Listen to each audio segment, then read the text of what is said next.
أعوذ بالله من الشيطان الرجيم. بسم الله الرحمن الرحيم.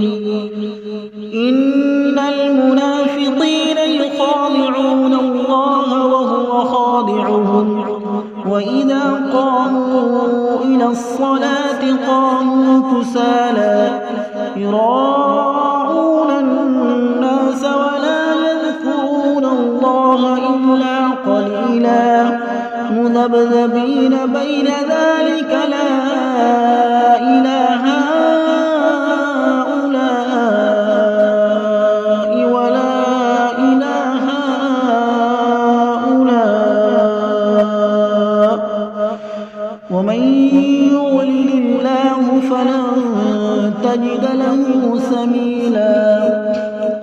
يا أيها الذين آمنوا لا تتخذوا الكافرين أولياء من دون المؤمنين أتريدون أن تجعلوا لله عليكم سلطانا مبينا. إن المنافقين في الدرك الأسفل من النار ولن تجد لهم نصيرا إلا الذين تابوا وأصلحوا واعتصموا بالله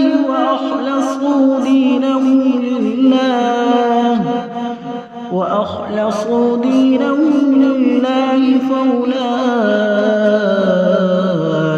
مع المؤمنين وسوف يؤتي الله المؤمنين أجرا عظيما.